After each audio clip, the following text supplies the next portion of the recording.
Thanks for coming out tonight. I'm Bill Brown with Brookings Mountain West. Welcome to our lecture, The Partisan Politics of the Congressional Budget Process. I learned two things just from the title. One is that we apparently have partisan politics. That was just to see if you're paying attention. The second is that we apparently have a congressional budget process. Who knew, right? We're very happy to have our colleague with us tonight from Brookings, Molly Reynolds. It's her first visit to us as a Brookings scholar. Like our visiting scholars, she's in the classroom and out and about to learn about Las Vegas and the Intermountain West and what we're up to. So we're looking forward to her comments today. Molly has her BA from Smith College, and among her many attributes, like yours truly, she's got a graduate degree from the University of Michigan. So we won't hold that against her. We'll let her show us just how important that is. Obviously, in an election season, this is a particularly relevant topic, and we'll look forward to her talk, your questions afterwards, and I'll turn things over to Molly. So much, Bill, for that introduction, and thank you all for coming. I'm especially appreciative that you turned out the same time as the vice presidential debate. I'll talk a little bit about taxes tonight. They won't be Donald Trump's taxes, but I'll talk a little bit about taxes. And I'll do my best to make a couple of corny dad jokes so that you feel like maybe you're watching Tim Kaine and Mike Pence. But again, I appreciate you all coming out to hear a little bit about my work and sort of how we should think more broadly about partisanship in the congressional budget process. And to set the context, there we go. I want us to flash back just to last week, so not too long ago. And last week, in order to avoid a partial government shutdown, Congress had to adopt at least a short-term spending bill by October 1st. October 1st is the start of the federal government's fiscal year, and Congress was in a place where if they hadn't done anything by October 1st, we'd been looking at a partial government shutdown. They managed, against some of their better efforts, to get this done on September 28th, with just 2 days to spare. But again, this is a short-term spending bill. It only lasts until December 9th. And what really tripped this bill up were disagreements about two issues that pitted Republicans on one side and Democrats on the other. One of these was a question about whether funding to address the Zika epidemic should go to the Puerto Rican affiliate of Planned Parenthood. Sort of guess which side of this Democrats and Republicans were on. And then the other big issue that was a stumbling block was this question of whether this short-term spending bill should include funds to address lead contamination issues in the water in Flint, Michigan. So this is an example of, just a very recent example of Democrats and Republicans fighting about what to do in the congressional budget process. But this is not by any means the only example. And if we sort of think about how we generally hear and understand the budget process, we hear a lot of discussion about partisan politics. And so these are some quotes from current members of Congress describing this most recent budget fight. This one from Senator Bill Nelson of Florida, who's obviously someone whose state is really affected by the Zika outbreak, saying this was a serious situation. This is not a time for partisan politics. Paul Ryan, Speaker of the House, blamed the Senate and said they're being blatantly political, too many filibusters, it's all partisanship. Dick Durbin, a member of the Senate from Illinois, said he was tired of these partisan games. Senator Mitch McConnell, Senate Majority Leader, laid the partisan blame explicitly on the other party, saying that they were using partisan excuses, but there was no excuse not to pass this short-term spending bill. And again, these quotes are literally just from the past couple of weeks. If I had gone back in time, I would be able to find lots more like them. And so when we think about the budget process more broadly, again, this is often how we think about it. We have Democrats and Republicans on different sides, and they have a really hard time compromising. So this is a political cartoon from December of 2012 that portrays sort of Democrats on one side wanting more money for entitlements, Republicans on the other side wanting tax cuts, and then slowly declining compromise in the middle. Another thing about this most recent fight that we saw last week that reflects another kind of broader trend in the budget process is the degree to which this seems to happen all of the time, happen over and over again. So this is a cartoon from the beginning of 2013 when Congress managed to avoid what came to be known as the fiscal cliff. You have Congress getting really excited right here that the fiscal cliff fight is over, and then this gentleman here says, don't get too excited, there's a debt ceiling fight coming. So we have the sense that this happens over and over again. And this is one of my favorite headlines from The Onion in the class of things that hit a little bit too close to home. So again, from 2013, where Obama and Congress must reach a deal on the budget by March 1st, then April 1st, and again. And then if you read the fine print, it says, and then twice a week for the next 4 years. And it really does sort of feel like this sometimes, that we have Democrats and Republicans fighting about what to do about the budget, and they're fighting about it often, and they're only ever sort of finding short-term solutions and punting the question just a little bit down the road. So what I want to talk about tonight is how exactly does party politics shape this budget process? It's really easy to say that we have Democrats and Republicans on different sides fighting about it, but how exactly does that work? And what specifically about that partisan conflict makes it hard for the congressional budget process to work well and work effectively? So just a kind of brief outline of where we're going tonight. So I'm going to start with a very short overview of the federal budget process, just so we have some shared context for what I'll be talking about. Then I'm going to look at a little bit of data on how the budget process is working. It's a preview. The answer is not well. And then we're going to dig into this question of how exactly does partisan politics affect the process. We're going to look at sort of two levels of answer to this question, a sort of direct path from partisan politics and party conflict to the budget process, and then a set of what I'm going to call secondary effects, where we see the partisan politics in Congress more broadly spilling over into the budget process in some less expected ways. And then I'm going to end with a couple of comments on whether the 2016 elections will matter for any of this.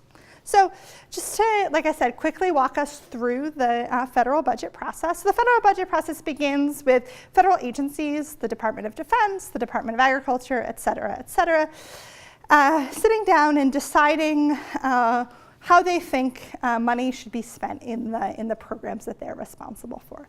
They develop these recommendations. You know, the Department of Defense wants to spend more on this missile program, less on this weapon system, so on and so forth. So each agency develops one of these sets of recommendations, and then they submit the request to the president. And the president takes in this set of recommendations from the agencies, says, you know, I think that these recommendations fit in line with my priorities as the president. I think this other set does not. And he she puts together what's called the president's budget, which again is sort of the president's statement of his or her priorities for where money should go in federal programs. And the president sends that up to Congress. When the president and Congress are controlled by the same party, this can be sort of a blueprint from which Congress can work in the budget process. When they're not controlled by the same party, as we see right now, the president's budget often sort of just lands with a thud in Congress. That's, for example, what we saw happen this spring. This process, where the president submits his budget to Congress, is supposed to happen by February 15th of each year. So the president's budget goes up to the Hill, and then the House and the Senate begin by looking at that budget and saying separately in each chamber, all right, what do we think federal spending and federal revenues should look like for the coming year? And each chamber puts together what's called a budget resolution, which is a very sort of high-level framework that lays out the overall size of the pie. What's the overall amount of money the federal government's going to spend in the coming year? What's the overall size of the revenue that the government's going to bring in? And then from that big pie gets divided up into some general buckets. So we have a bucket for defense, we have a bucket for health, we have a bucket for education, so on and so forth. But that's sort of the level of aggregation that the budget resolution is written at. So the House puts together a budget resolution, the Senate puts together a budget resolution. Each chamber is supposed to consider this separately. Each chamber is supposed to approve one, and then they have to come together through what's called a conference committee to compromise and agree on this overall blueprint. Once that happens, the framework gets sent to the appropriations committees in the House and the Senate. And these are the committees whose job it is to actually write the bills that sort of push the money out the door in individual amounts for individual programs. So when the House Appropriations Committee is working on the spending bill for the Department of Defense, it says we're going to spend this many $1 million on this weapon system and this many $1 million on military readiness. When they're working on the bill for the Departments of Labor and Health and Human Services, we're going to spend this much money on Head Start, this much money on Title I for underprivileged schools, so on and so forth. And the appropriations committees are organized into 12 subcommittees, and each of these subcommittees is responsible for one of these 12 appropriations bills, which correspond roughly to the different cabinet departments. So again, there's one for defense, there's one for the Departments of Labor and Health and Human Services, one for the Department of the Interior and the EPA, so on and so forth. And so the subcommittees really sort of dig in, get into the weeds, put together a proposal for how money should be spent in their jurisdiction. Those go up to the full appropriations committees. Those committees review what the subcommittees have done, vote yes or no on whether to send those 12 individual spending bills to the floor. The House and the Senate vote separately on the work that their chambers' appropriations committees have done. We have to, again, have a conference committee where they come together on a compromise version, and then it gets sent up to the president for his signature or veto. So what I'm going to focus on tonight is these two pieces. So the development of the budget resolution, or the kind of high-level blueprint for federal spending and revenue, and the appropriations bills, which are the pieces of legislation that contain line items that say how much we're going to spend in each fiscal year on sort of individual federal programs.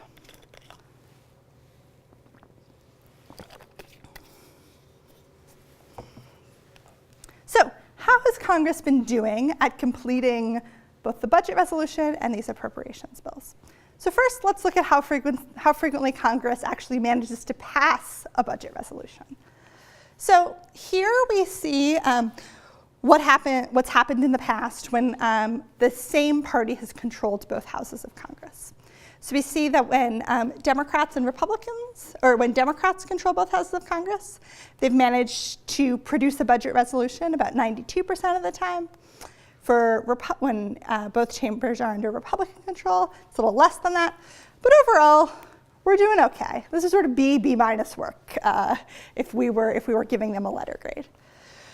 Not surprisingly, when the two chambers are controlled by different parties, they've struggled more with this.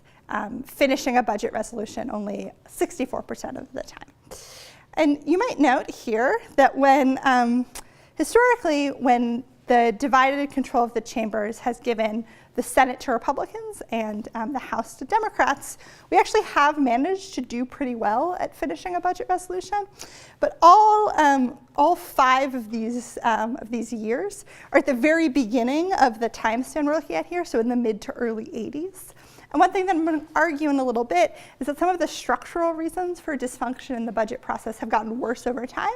So we shouldn't be too surprised that Congress was able to overcome these partisan divides a little bit more historically than they are in the very contemporary years. So budget resolution, we're doing okay, not great, but not the worst indicator in the world.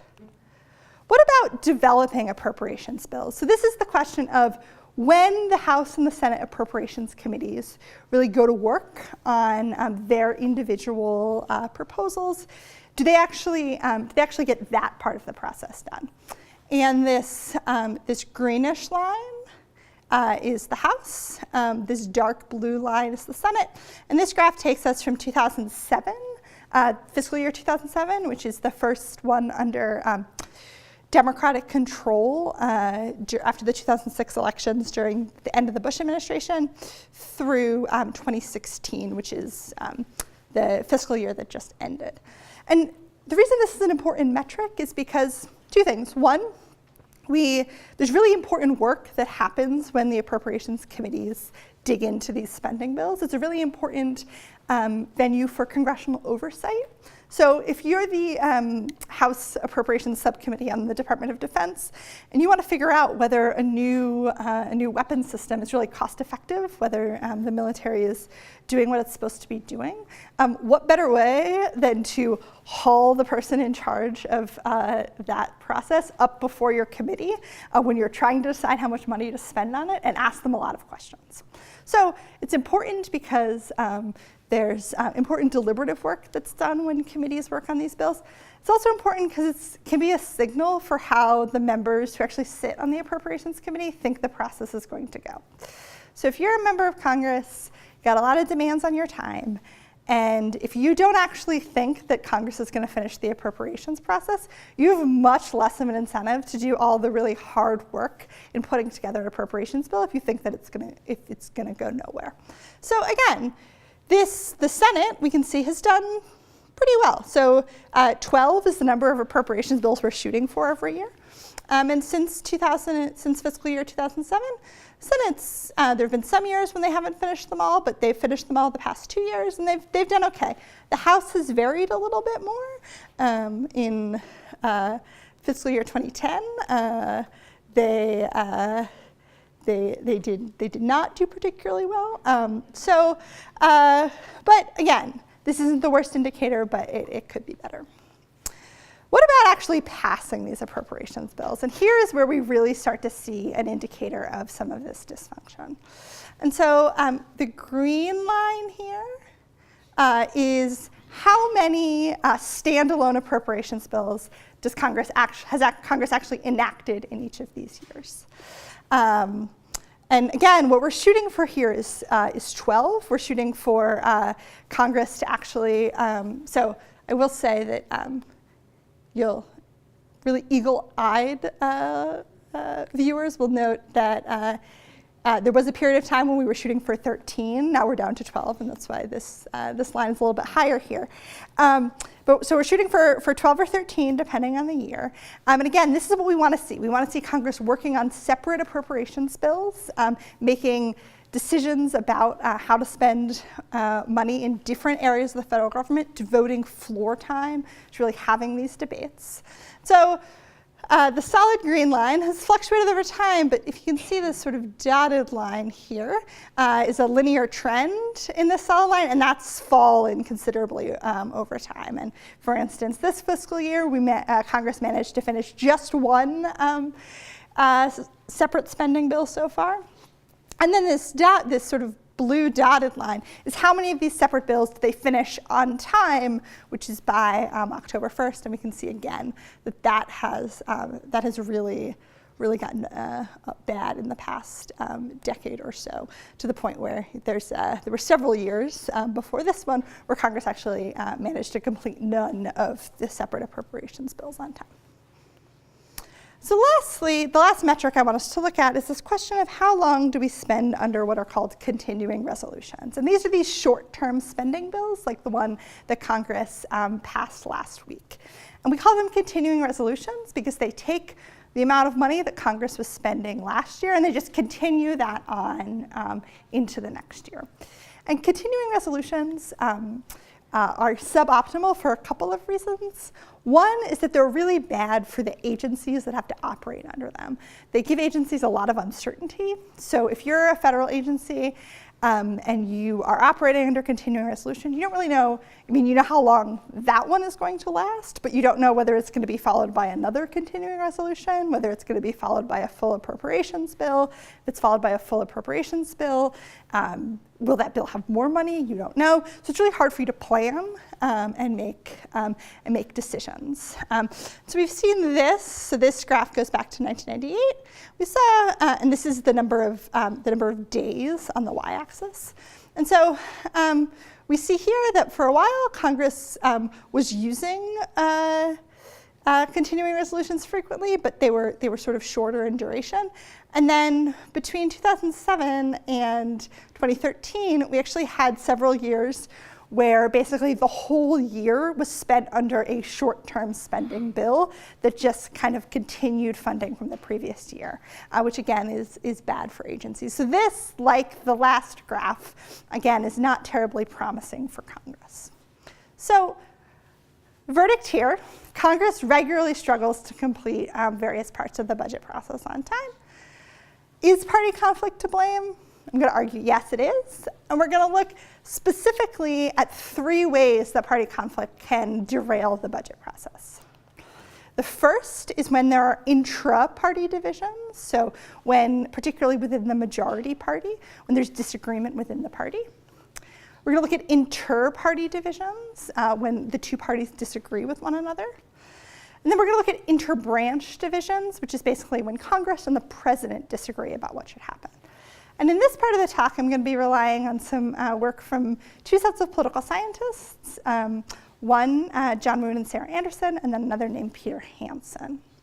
So what do I mean by intra-party divisions? So here again, I mean divisions within the majority party.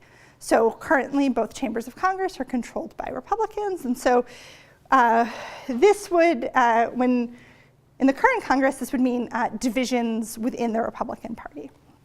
And a really great example of how this has played out recently actually comes from this year's budget resolution in the House. The House failed to complete action on a budget resolution this year. And that is in part because within the Republican Party, there was disagreement about how big the overall pie should be in the budget resolution. So remember, the budget resolution sets that overall pie, and then it divides that pie up into buckets. And there were some members of the Republican Party, led by Speaker of the House Paul Ryan and other members of the Republican leadership who wanted to have the pie be one size. And then there was another set of members, led principally by members of the House Freedom Caucus, who wanted that pie to be a little bit smaller. And Paul Ryan looked at that conflict and says, you know what?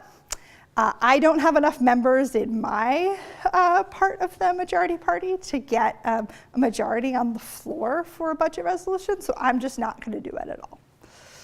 So one sort of indicator of how this has gotten worse over time, which contributes to the worsening of the budget process over time, is this data, again, from John Moon and Sarah Anderson, that talks about inter-party conflict in terms of divisions between the Appropriations Committee and the majority party in the chamber as a whole, particularly in the House, which is what we see here.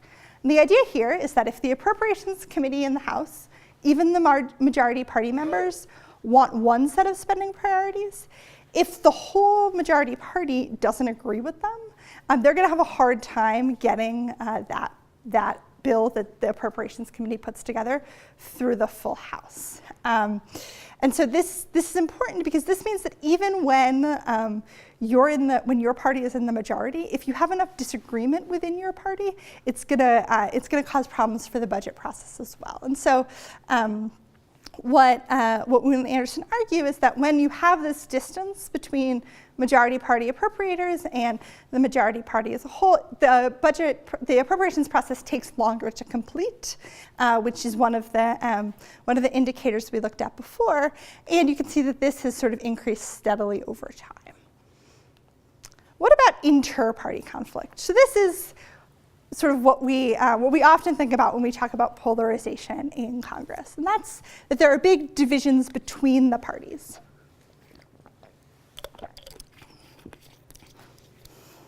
So you may, as I've displayed here, have some disagreement within the majority party, the Republicans, but more importantly, you have a bigger distance between the Republicans on this side and the Democrats on this side. And this is important because when you have this distance, it's harder to build compromise. It's harder to get some members of the minority party to go along with the majority party, which is especially important in the Senate, thanks to the Senate filibuster. So in the Senate, you need 60 votes to end debate in most circumstances. And so in order to, if you're the majority party, often you still need some members of the minority party to go along with you. And when this distance is greater, that compromise, that coalition is harder to build. So we're going to look at two indicators of this increasing inter-party conflict, which has corresponded to more dysfunction in the budget process. And the first is this idea that the size of the Senate's majority party has trended downward over time. So we see smaller Senate majorities now than we used to. So right now, for example, Republicans have a 54-seat majority in the Senate, and there are 46 Democrats, and so that is here. But you can see that going back to the early 70s, which is when the modern congressional budget process started, we occasionally had much larger Senate majorities.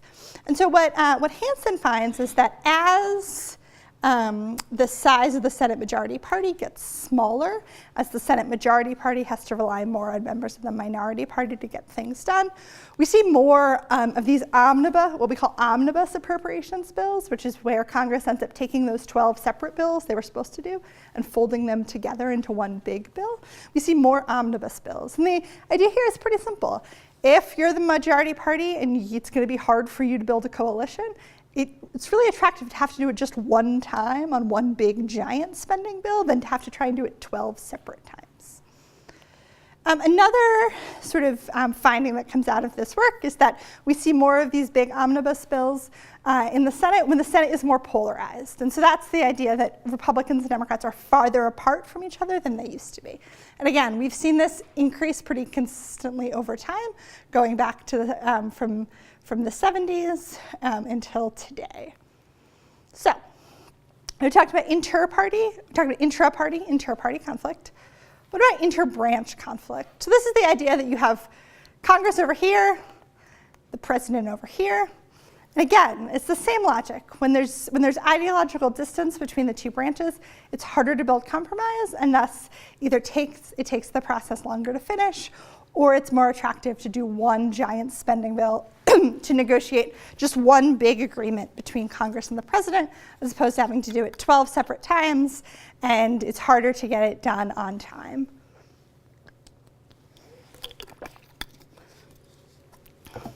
So here, if we return to this work from Woon and Anderson that says that we see more delay in the process when Congress and the president excuse me, are ideologically different.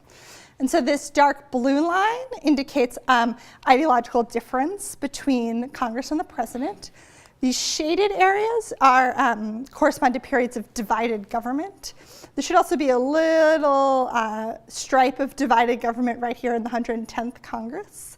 And then the green line goes back to that graph I showed you of the number of days spent under a short-term continuing resolution. And so we can see here that often, particularly in more recent years, when Congress and the president are more different from one another, we spend more days under a continuing resolution. So we've talked about some sort of direct kind of direct path from party conflict to dysfunction in the budget process. Now we're going to talk about some sort of secondary effects. And this is some work that I've been doing recently, and so I'm excited to tell you all about it. So the idea here is that the budget process has also become sort of a steam valve for party conflict in the legislative process more broadly. And so the inter and intra-party divisions that we've talked about affect other parts of the legislative process too.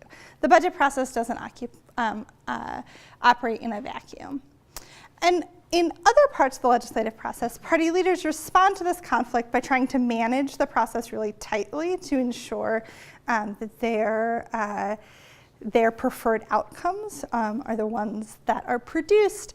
And an important part of this is restricting the opportunities of individual House members and senators to offer amendments to bills. And the idea here is that if you're the majority party and you are trying to manage the process and you are worried that a member of the minority party might come to the floor and offer a really controversial amendment that's going to embarrass some of your members, you're going to want to restrict the ability of the minority party to do that. Importantly, leaders are less able to do this as part of the budget process, in part because of the particular rules that the budget process operates under. And we can talk more about that in Q&A if you like. And so this is summed up really well in this quote that I have up behind me from former Senate parliamentarian Bob Dove. And he says that, he describes this as like a steam kettle. So you fire it up, sort of partisanship in the process, and it's going to come out somewhere. And if senators can't offer amendments freely to other measures, they're not going to turn to the budget process to do so. But as long as the budget process stands almost alone as a way for members of the minority party to get votes on the things that they want, that process is going to be targeted. So we're going to see this in both the House and the Senate.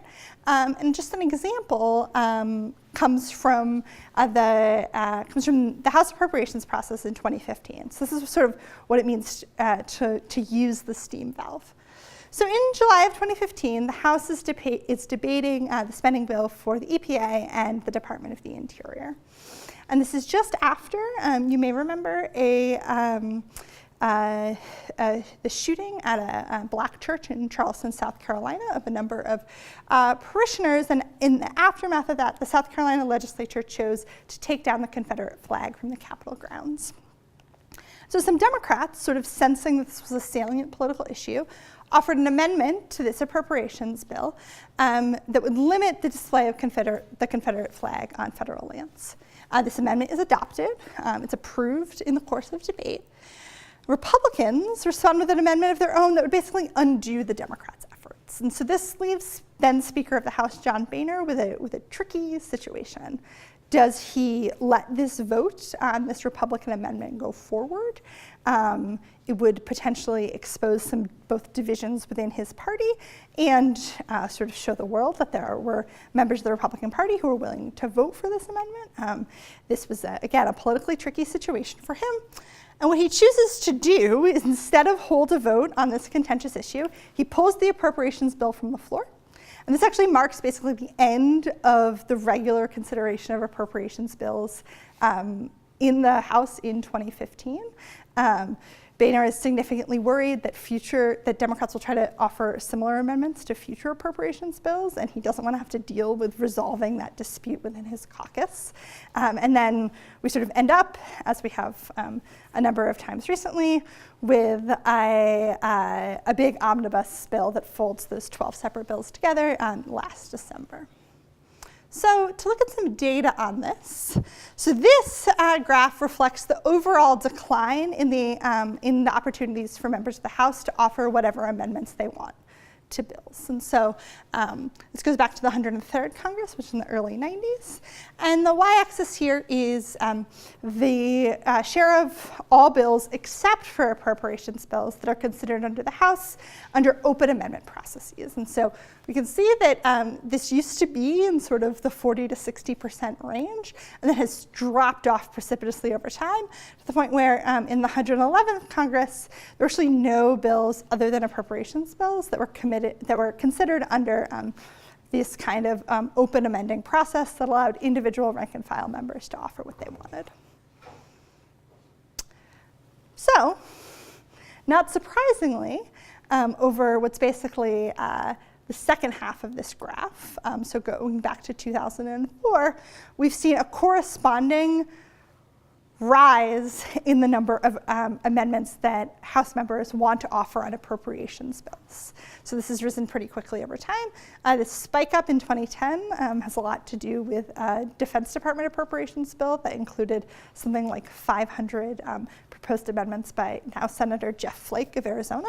If I were to take that outlier out, it would be more of a smooth curve. But anyway, so what we see here is that members of the House are responding to, so party leaders are limiting amendment opportunities in other parts of the legislative process because they're concerned about party conflict on those bills. And then members still wanting to be able to offer amendments are turning to the place where party leaders haven't limited their chances, and that's the appropriations process.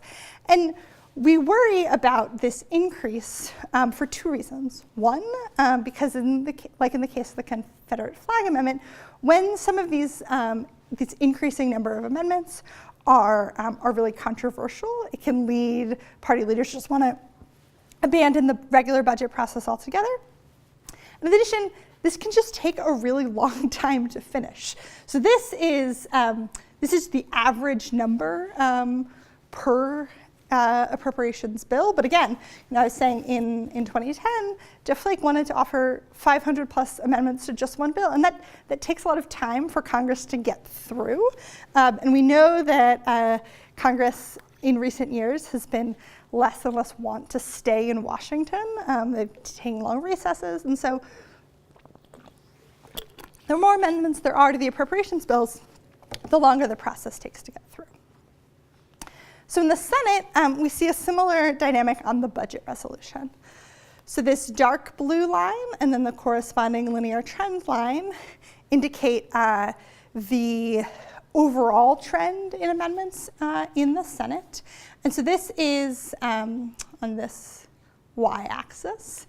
Of all of the amendments the senators indicate that they want to offer to all bills on the Senate floor, what percentage of those amendments were they actually allowed to offer? Did the majority party actually permit? And so that's fallen over time.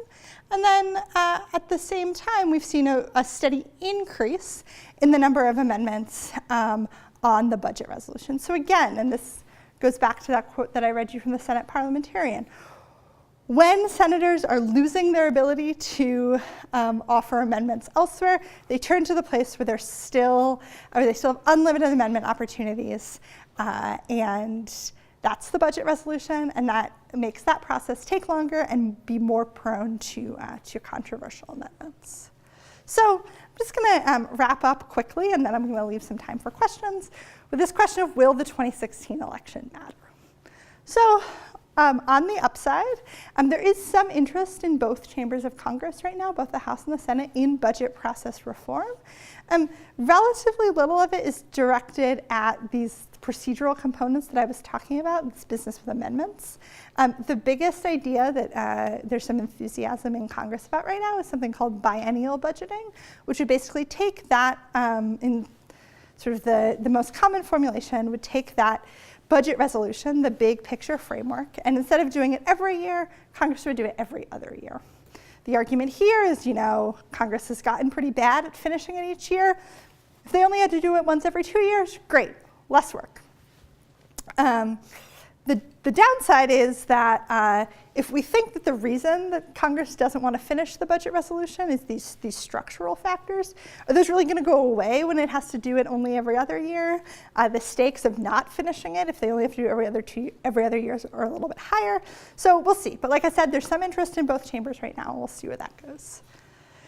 In terms of thinking about the outcome of the 2016 elections, there's a distinct possibility that the 2016 elections will bring a smaller House Republican majority than we have right now. The Democrats are not at all expected to retake control of the House, but it is possible that they will pick up some seats. Different forecasts put this at different numbers, but it's somewhat likely that the House Republicans will still be in control, but will have a smaller majority. What does this mean for the budget process? So if you think back to when I was talking about Speaker of the House Paul Ryan having to manage these differences within his party, If the party is smaller, but still has these differences between different factions, that gives him less room for error and makes it more likely that he may have to turn to Democratic votes to get some components of the budget process done, particularly big omnibus appropriations bills, which many members of the House Republican Party oppose on sort of principled grounds, because they believe that when Congress turns to one big spending bill like that, it frequently shortchanges conservative spending priorities, which often involve cutting federal programs. So if there is a smaller House Republican majority, that could make it more challenging to get some components of the budget process done. There's also a possibility of a very closely divided Senate. So regardless of whether Republicans maintain the majority in the Senate or Democrats retake control of the Senate, it's expected that either party would have a smaller majority than Republicans have right now. And so this means, if we think back to the challenges about when we talked about the effect of smaller Senate majorities on increased likelihood of omnibus appropriations bills, I think, again, we're likely to see that play out in the next Senate. And again, that requires the majority party, whether it's Democrats or Republicans, to get some members of the other party on board with their plans for the appropriations process, because neither party is expected to get those 60 votes that they need to limit debate. Which brings me to my last point here, which is that even if we are to see unified government, which would take the form of Republican control of the House and the Senate and an election of Donald Trump to the White House, that wouldn't be a panacea for the budget process. And again, this has to do with the existence of the filibuster in the Senate. Even if Republicans maintain control of the Senate, they are not expected to have the 60-vote majority that would allow them to end debate without any cooperation from Democrats. And so I think that they would still need to build compromise with Democrats to get the budget process done. And Democrats, in turn, particularly in a situation of unified government, would have sort of increased incentive to really hold out for the best deal that they could. So it's not a terribly uplifting place to end my comments, but I'll stop there, and I would love to take your questions.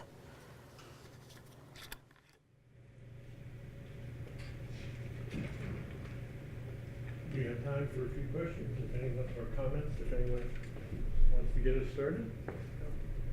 Yes. I just, looking at your graphs and stuff, I was curious as to the first and second term, if you saw a big swing that way, with the president, whether they're in the first term or the second term. If that's I haven't looked at that, but that's a really great question. And we do, we do think that sometimes there can be different dynamics between the legislature and the president in first terms versus second terms. The second term, they're not going to have the power they would have early on. Yeah, and so I haven't looked at that specifically to see what implications that has for the budget process. Specifically, one thing I will say is that we usually see the president's party lose seats in midterm elections. And so to the extent that, so if the president comes in, particularly a new president comes into power, he has some coattails that bring in more members of his own party. The interbranch division that I talked about is helping to produce some dysfunction in the budget process, maybe less present at the beginning of the term when he has more members of his own party in Congress, and then after the midterms, when the president's party often experiences losses in Congress, that may increase the dysfunction. But again, I haven't looked at that specifically, but that'll be that's a great suggestion and a great thing to look at in the future. Yes? Does the tone of the Congress kind of change depending on the party of the president? So have you seen that Republican presidents tend to have a better time, passing things than Democratic presidents? So that's also a great question.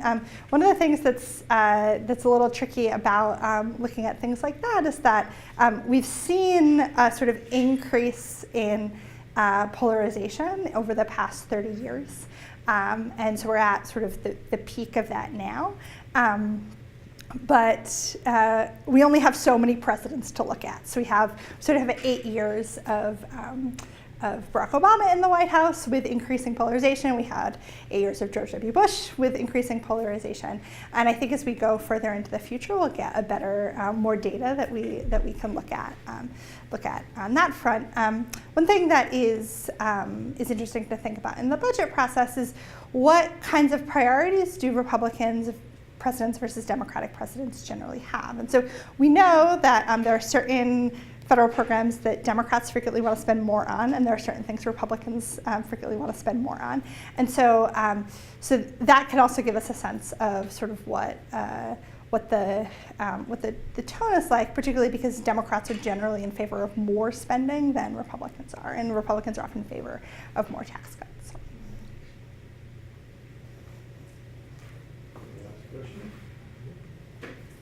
Can I get there? Oh, great. Talking about elections, of course, and here in Nevada we have a Senate seat Yes. up for election. And It's a very competitive one. yes. So I guess my question is, while we have a presidential election Yes. in this cycle, there's a lot of talk and a lot of money being poured into Senate elections Yes. to keep control of the Senate. Some of what you said would argue that that's not as important as we might think it is. Right. So, I mean, part of the reason why you see, I think, so much money coming into the Nevada Senate race this year is because it's the only Senate race in the country where it's a seat that's currently held by a Democrat that Democrats think that they might lose this cycle. And so, as Democrats are trying to regain control of the Senate, it's a sort of really important piece to that.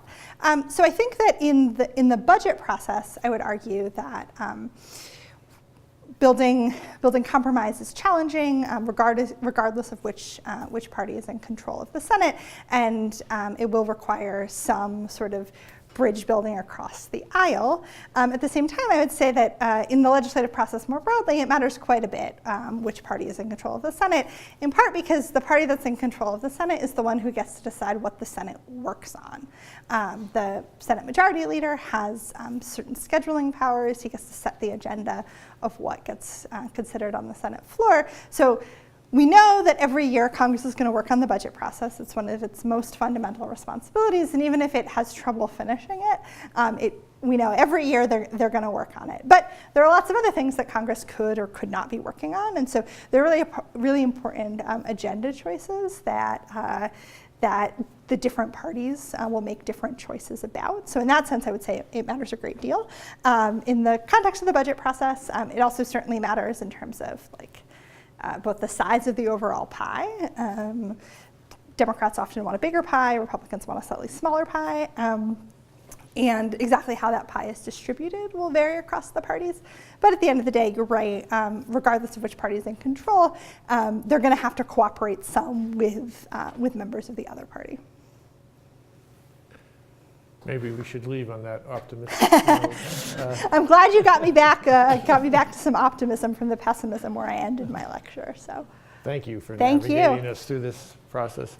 Thank you all for coming out. Speaking of elections, we have one coming up, and we won't be back with another Brookings lecture until after the election, since there's so many other things going on, including a debate on campus you may have heard of in passing.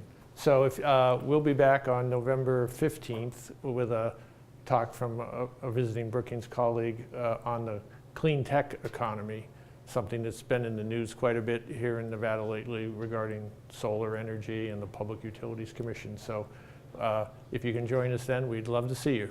Thanks a lot.